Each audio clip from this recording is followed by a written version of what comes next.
ఏపీలో సార్వత్రిక ఎన్నికల పోలింగ్ ముగిసింది.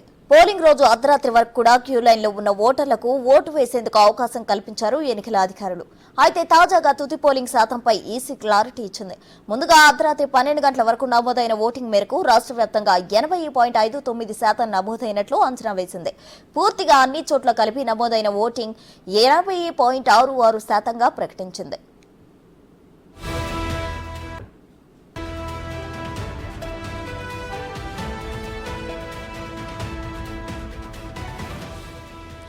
అలానే పోస్టల్ బ్యాలెట్ ఓట్లు 1.2% మేర నమోదు అవ్వగా వాటిని కూడా కలిపి మొత్తంగా ఈ ఎన్నికల్లో 81.86% మేర నమోదైనట్లు ఎన్నికల సంఘం అనౌన్స్ చేసింది. జిల్లాల వారీగా చూస్తే చిత్తూరు జిల్లాలో అత్యధికంగా 87.09% నమోదైనట్లు తెలుస్తుండగా విశాఖపట్నం జిల్లాలో అత్యల్పంగా 68.63% నమోదైంది.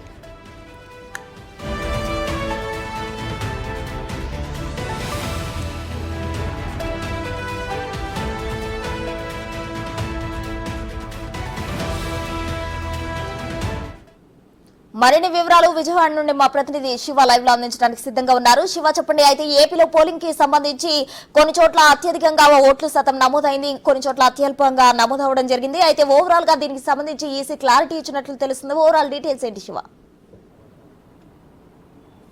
ప్రసన్న, మొత్తం మీద చూసుకుంటే ఆంధ్రప్రదేశ్లో పోలింగ్ జరిగి దాదాపుగా 48 గంటలు గడుస్తున్న నేపథ్యంలో అధికారికంగా ఇంకా ఎన్నికల సంఘం అయితే ప్రకటన అయితే చేయలేదు. కానీ మనకు అందుతున్న అనధికార సమాచారం ప్రకారం కూడా ఆంధ్రప్రదేశ్ వ్యాప్తంగా 81.86% అంటే దాదాపుగా 82% పోలింగ్ ఆంధ్రప్రదేశ్ చరిత్రలో నమోదైంది. గత సంవత్సరంతో పోల్చుకుంటే దాదాపుగా 3% పోలింగ్ అత్యధికంగా నమోదైనట్లు కూడా తెలుస్తూ ఉంది.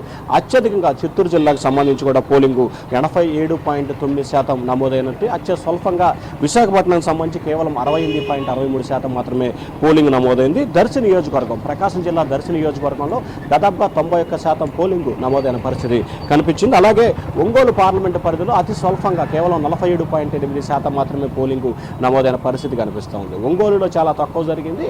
అసలు రాష్ట్ర వ్యాప్తంగా చూసుకుంటే 25 పార్లమెంటు పరిధిలో 47% పోలింగ్ అంటే ఒంగోలులోనే చాలా తక్కువ జరిగినట్లు కూడా మనం భావించాలి. అయితే ఎన్నికల సంఘం ఇంకా అధికారికంగా ఏదైతే ప్రాంతాల వారీగా కూడా ఇంకా ఇవ్వలేదు, కానీ మరికొద్ది సేపట్లోనే అధికారికంగా ఇచ్చే అవకాశాలు అయితే కనిపిస్తూ ఉన్నాయి. అలాగే అతి స్వల్పంగా చూసుకుంటే కనుక విశాఖపట్నంలో 71.11% పోలింగు నమోదైనట్లు కూడా మనం ప్రధానంగా చూసుకోవాలి. ఒంగోలు పార్లమెంటుకు సంబంధించి 87% నమోదైతే విశాఖపట్నం పార్లమెంటుకు సంబంధించి 71%. విశాఖపట్నం పార్లమెంటు లోయెస్ట్లోనే ఉంది, విశాఖపట్నం అసెంబ్లీ కూడా లోయెస్ట్లోనే ఉన్న పరిస్థితి కనిపిస్తుంది. అసెంబ్లీకి సంబంధించి చిత్తూరు మొదటి స్థానంలో ఉంది, పార్లమెంటుకు సంబంధించి ఒంగోలు మొదటి స్థానంలో ఉన్న పరిస్థితి అయితే కనిపిస్తూ ఉంది. Prasuna, thank you Shiva.